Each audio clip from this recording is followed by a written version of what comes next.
Hello everyone. तो देखिए मैंने कुछ क्वेश्चन आज आपको दिए हैं होमवर्क में। अच्छे से वीडियो को पॉज करके लिख लीजिए या स्क्रीनशॉट ले लीजिए और ये सारे क्वेश्चन के आंसर आपको ठीक ना सॉल्व कर लेना है और अगले लेक्चर तक आपको लिंक में या जैसे भी आप व्हाट्सएप करिएगा, ठीक है। तो ये दो क्वेश्चन तो अभी हम करेंगे। अब ये पहला, दूसरा, तीसरा 5 होमवर्क मैंने लिख लिए हैं, ठीक है ना। और देखो लास्ट वाले क्वेश्चन, लास्ट वाले लेक्चर में मैंने आपको एक होमवर्क दिया था और उसको उस वाले होमवर्क का ये आंसर है, ठीक है ना।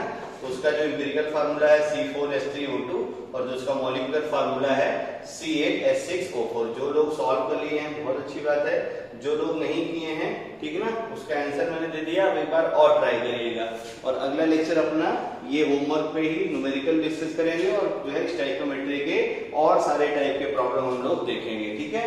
तो अब मैं इसको इरेज करता हूं और आपको पहले दूसरे प्रॉब्लम को सॉल्व करके दिखाता हूं। और बहुत सारे लोग नो डाउट कर लिए होंगे क्योंकि देखो वो तो स्टोइकियोमेट्री है ना, तो उसमें तो कुछ करना ही नहीं है। स्टोइकियोमेट्री सॉल्व करने के आपके पास बहुत तरीके हैं।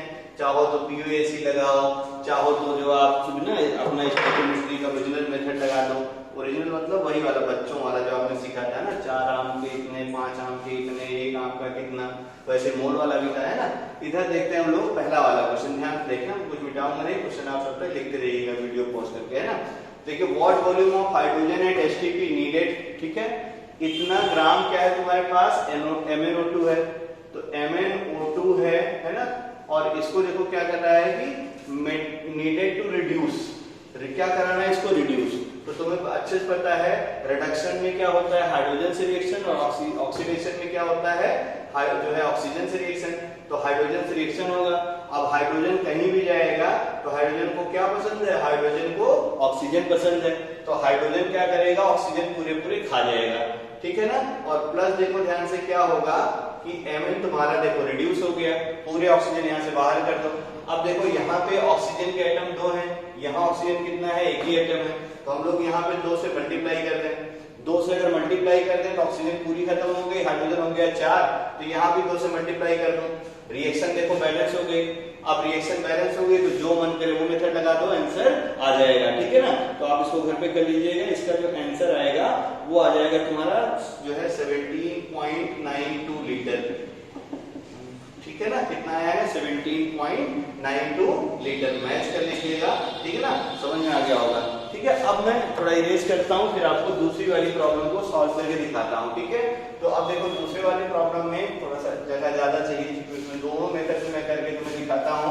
ध्यान से देखना ताकि एक बार और अच्छे से आपको रिवाइज हो जाए, ठीक है। तो देखिए क्या है, how many gram H2SO4 is formed when 64 gram sulphur react with HNO3। तो हम लोग जो है दो मेथड से, दोनों से करके दिखाता हूं तुम्हें मैं। टाइप 1, ठीक है ना। टाइप 1 यानी तुम्हारा देखो POAC लगा के दिखाता हूं मैं तुम्हें, ठीक है ना। तो ये देखो क्या है, सल्फर का रिएक्शन किसके साथ में, HNO3 के साथ में। तो सल्फर का रिएक्शन HNO3 के साथ में क्या प्रोडक्ट बनेगा, देखो H2SO4, बाकी भगवान जाने क्या बनेगा, है ना। हमें POAC लगाना है तो रिएक्शन बनाने की जरूरत नहीं है। ये रिएक्शन ऐसे लिखोगे, बोलो सही है कि गलत। तो ये रिएक्शन क्या है, गलत। क्यों, क्योंकि सल्फर रूम टेम्परेचर पे कैसा, S8। तो ये रिएक्शन अब सही हो गई, ठीक है ना। तो अब देखो हमें पूछ रखा है कि कितना सल्फ्यूरिक एसिड बनेगा, तो सल्फर कॉमन आइटम है, तो सल्फर कॉमन आइटम है तो क्या लगाएंगे, बोलो POAC फॉर, बोलो सल्फर। POAC किसके लिए, सल्फर के लिए। तो क्या होगा, देखो सैंपल का मोल यानी एसिड के mole into atomicity into Avogadro number, है ना। देखो एवोगाड्रो नंबर तो कट ही जाएगा बार बार, तो जब ऑब्जेक्टिव आएगा तो सब लिखने की जरूरत नहीं है ना। थोड़ा सा बस अच्छा लग रहा है क्योंकि अभी मैं तो आपको पढ़ा रहा हूँ, ठीक है ना, इसलिए ऐसा लिख रहा हूँ। आपकी ये सब बहुत ज्यादा लिखने की जरूरत नहीं होती है। मोल H2SO4 हो गया, ठीक है ना। सल्फर की एटॉमिसिटी क्या हो गई, 1 इनटू क्या हो गया, देखो एवोगाड्रो नंबर, ठीक है ना। अब इसको काट पीट देते हैं हम लोग, ठीक है। तो एवोगाड्रो नंबर कैंसिल हो गया। 64 ग्राम सल्फर दे रखा है, तो सल्फर का मोल कितना हो गया, 64 डिवाइडेड बाई एक सल्फर का एटॉमिक वेट कितना होता है, 32। आपको पता ही होगा, फास्फोरस का 31, सल्फर का 32। एटॉमिक नंबर 1 to 30, अच्छे से फिर बोल दे रहा हूँ, 1 से लेकर 30 तक, 30 तक सारे एलिमेंट के एटॉमिक नंबर, एटॉमिक वेट आपको लर्न होने चाहिए। वो आपको जेईई और नीट के पेपर में दिया नहीं रहता। इससे ज्यादा वाला कोई है तो वो दिया रहता है, ठीक है। तो ये हो गया देखो 64 डिवाइडेड बाई इतना।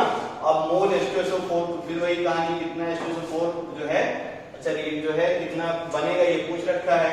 वेट ऑफ H2SO4 इसका मोल लिख दिया जाए, वेट ऑफ H2SO4 इन ग्राम, और पूरे का डिवीजन बोलो ग्राम मॉलिक्यूलर मास किसका, ग्राम मॉलिक्यूलर मास H2SO4 का, है ना। एटॉमिसिटी तो 1 ही है, चाहे लिखो चाहे ना लिखो। अब देखना ये वाली वैल्यू आपसे पूछ रखा है, तो मैं यहाँ सीधा रख देता हूँ, इसको मान लेते हैं हम लोग x ग्राम के बराबर है। H2SO4 का मोलर मास तो जानते हैं आप लोग कितना होता है, 98 कर लेना घर पे। 8 से 8 कैंसिल हो गया, ये कैंसिल हो गया, कितना हो गया 2। अब तो x निकालना आसान है ना, तो यहाँ से सॉल्व कर लीजिएगा, इतना ग्राम आपका HNO3 आंसर आ जाएगा। तो ये हो गया तुम्हारा, ठीक ना, POAC मेथड से, है ना, जल्दी से आंसर आ गया, टिकटॉक, है ना। अब देखो ध्यान से, इसका दूसरा वाला मेथड तुम्हें सिखाता हूँ जो आप स्कूल एग्जाम में करेंगे। तो स्कूल में ऐसे नहीं छाप देना बस ये वाले मेथड से, स्कूल में प्रॉपर रिएक्शन बैलेंस करेंगे, उसके बाद आप लोग जो है इस क्वेश्चन को करेंगे, ठीक है ना। खूब अच्छे देखो, मैं रिएक्शन बैलेंस करना सिखा दूं, वही काम हो जाएगा, मतलब उस ट्रिक का मैं तुम्हें एप्लीकेशन सिखाता हूँ। देखो S8 का रिएक्शन किसके साथ में है बोलो, HNO3 के साथ में। HNO3 के साथ में क्या प्रोडक्ट बनेगा, मैंने भी थोड़ी देर पहले बोला था, ठीक ना। जब भी HNO3 से रिएक्शन नॉन मेटल करे तो इस वाले नॉन मेटल का एसिड हायर ऑक्सीडेशन स्टेट, यानी देखो क्या हो गया H2SO4, और प्लस देखो क्या बनाया था मैंने NO2, और प्लस क्या बनाया था मैंने H2O। जरा इस रिएक्शन को बैलेंस करना है तो कितना HNO3 लगेगा ये अपने निकाल लिया जाए। तो सल्फर का एटॉमिक नंबर कितना 16, इलेक्ट्रॉनिक कन्फिगरेशन कर लो कितना हो गया 286, है ना, बात समझ आ गई होगी। अब देखना सल्फर एक में हो गए 6 और सल्फर कितना है 8, तो कितना इलेक्ट्रॉन हो गया 6 × 8 यानी कितना हो गया देखो 48, और ना 48 हो गया ये नंबर। मतलब ये ट्रिक है, ऐसा नहीं कि सब में चलेगा, लेकिन नॉन मेटल HNO3 में चलेगा एक्सेप्ट आयोडीन, ठीक है ना। तो वो क्यों नहीं होता आगे सब देखा जाएगा। तो ऐसे फास्फोरस से, कार्बन से, किसी का पूछे आप ऐसे फटाफट बनाइए, आंसर आ जाएगा। तो 48 ये हो गए। अब देखना ध्यान से, HNO3 का थोड़ी देर पहले मैंने बोला ही था, HNO3 की बेसिसिटी कितनी हो गई बोलो, HNO3 की बेसिसिटी रिप्लेसेबल HN कितना हो गया 1, तो 48 डिवाइडेड बाय 1 कितना नंबर हो गया देखो 48, छाप दो इधर, नो प्रॉब्लम, ठीक है ना। क्योंकि देखो ये ना आपको बहुत टाइम लग जाता है इसको बैलेंस करने में, 5-6 नंबर तो बैलेंस करने में बहुत जानते हालत खराब। वेट एंड ट्रायल में 48 तक जाना है तो कितना बड़ा काम होता है अपने लिए ये। अब ये एकदम आसान हो गया, देखो NO2, ठीक ना, यानी कितना बन जाएगा तुम्हारा, नाइट्रोजन पूरा खत्म होना चाहिए, यानी 48 NO2, ठीक है ना। अब सल्फर भी 8 खत्म होना है, तो यहाँ 8 से मल्टीप्लाई कर दो, तो अब देखो कितना हो गया तुम्हारा, हाइड्रोजन हो गया 16, ठीक है ना, और हाइड्रोजन कितने होने चाहिए थे तुम्हारे देखो 48। तो आई होप अब यहाँ तक आपको समझ में आ गया होगा। रिएक्शन बैलेंस हो गई, काम बन गया, कुछ करना ही नहीं है, ठीक है ना। एक तरीका और मैं तुम्हें सिखाता हूँ, ये बार बार जो है जो हम लोग मोल लिख रहे हैं, ठीक है ना, ये मोल भी नहीं लिखना पड़ेगा, तो वो वाला मेथड भी सीख लेते हैं। इसको भी आप स्कूल एग्जाम में लगा सकते हैं, कोई दिक्कत नहीं है, ठीक है। इसको हम लोग बोलते हैं मोल रेशियो मेथड, इसका जिक्र स्कूल एग्जाम में है, ठीक है ना। जिसको भी हम लोग देखो एक मेथड और सिखा देता हूं मैं, वो बस लेकिन वही कहानी है कि रिएक्टेंट में आपको सिंगल रिएक्टेंट गिवन रहेगा। अभी सिर्फ एक ही केस चल रहा है, when single reactant amount are given, ठीक है ना। तो एक मेथड और है, ठीक है ना, जिसको हम लोग बोलते हैं स्टोइकियोमेट्री प्रॉब्लम सॉल्व करने का मोल रेशियो मेथड, ठीक है ना। एकदम आसान है, इसको भी आप समझ लीजिए। मोल रेशियो मेथड कैसे होता है ये देखो जरा ध्यान से। तो मोल रेशियो मेथड जैसे मान लो तुम्हारे पास, ठीक ना, इसके लिए भी आपको बैलेंस रिएक्शन पता होना चाहिए। लेट ए बैलेंस रिएक्शन, इसमें भी वही कहानी है भाई, बैलेंस रिएक्शन पता होना चाहिए। और उस रिएक्शन को मैं मान लेता हूँ small a mole of capital A react करता है small b mole of capital B, produces small c mole of capital C and small d mole of capital D। तो हम लोग क्या करेंगे मोल रेशियो मेथड में, देखो क्या करना है, जो भी आपके पास सैंपल है ना उनका मोल डिवाइडेड बाय स्टोइकियोमेट्री रेशियो, ये आपस में सेम होते हैं। तो मोल A डिवाइडेड बाय उसकी स्टोइकियोमेट्री रेशियो इक्वल टू देखो क्या हो जाता है, मोल B डिवाइडेड बाय उसकी स्टोइकियोमेट्री रेशियो इक्वल टू देखो क्या हो जाएगा, मोल C डिवाइडेड बाय उसकी स्टोइकियोमेट्री रेशियो, और इक्वल टू देखो क्या हो जाएगा, मोल D डिवाइडेड बाय उसकी स्टोइकियोमेट्री रेशियो। अब ये हो गया मोल रेशियो मेथड। अब जिस भी क्वेश्चन की बात करेगा, जिस रिएक्टेंट प्रोडक्ट में जो बात करेगा उसके मोल और जो है स्टोइकियोमेट्री का रेशियो लेके सॉल्व कर लेंगे, बाकी को इग्नोर कर देंगे, ठीक है ना। जैसे एक क्वेश्चन और कर दिया जाए, मैं तुमसे अगर पूछूं कि जो है वही एग्जांपल अमोनिया वाला ही है ना, तुमसे मैं क्वेश्चन पूछूं कि हाउ मेनी ग्राम, ठीक है ना, वो भी थोड़ा अच्छे से सीख जाइए, और बाकी इसके अगले क्लास में आपको बहुत अच्छे अच्छे प्रॉब्लम कराऊंगा मैं इस बेसिस, ठीक है ना। तो इसका एग्जांपल तुम्हें सिखा दूं मोल रेशियो मेथड का। How many gram NH3 is formed, ये क्वेश्चन तुम्हें मैं दे दूं। How many gram NH3 is formed when, ठीक है ना, वही 56 gram nitrogen react with hydrogen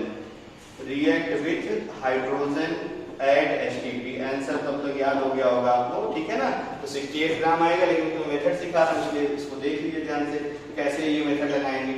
nitrogen का रिएक्शन बोलो किसके साथ, हाइड्रोजन के साथ, बनेगा क्या तुम्हारा, देखो NH3, कितना NH3, 2NH3, रिएक्शन बैलेंस हो गया।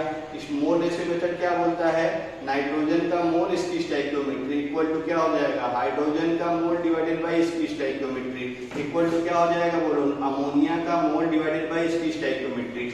जिन जिन का बात कर रहा हूं उनको ले लीजिए, बाकी छोड़ दीजिए। तो हमें किसका किसका मोल वाला लेना पड़ेगा, नाइट्रोजन और अमोनिया का। तो लिख दिया जाए भाई, नाइट्रोजन का मोल कैसे पता चलेगा, given weight divided by molar mass कितना हो गया नाइट्रोजन का 28 डिवाइडेड बाय 1 इक्वल टू, इसका काम है, इसका वेट पूछ रखा है तो यूं कर लेता हूं x gram, divided by molar mass ammonia कितना हो गया 17 और डिवाइडेड बाय क्या हो गया 2, ये कितना हो गया देखो 2 इक्वल टू देखो क्या हो गया x डिवाइडेड बाय ये नीचे आ गया 34 और यहां से सॉल्व कर लिए थे, x इक्वल टू कितना हो गया 68 ग्राम। तो आई होप ये वाला मेथड भी आपको बहुत अच्छे से क्लियर हो गया होगा। यहाँ तक के वीडियो को अच्छे से देखिएगा और आपके पास जो भी बुक है, ठीक है ना, जो भी स्टडी मटेरियल है, बुक पूछेंगे RCM और नरेंद्र अवस्थी, ठीक है ना, आप सॉल्व करते रहिए, जो भी डाउट है करते रहिए।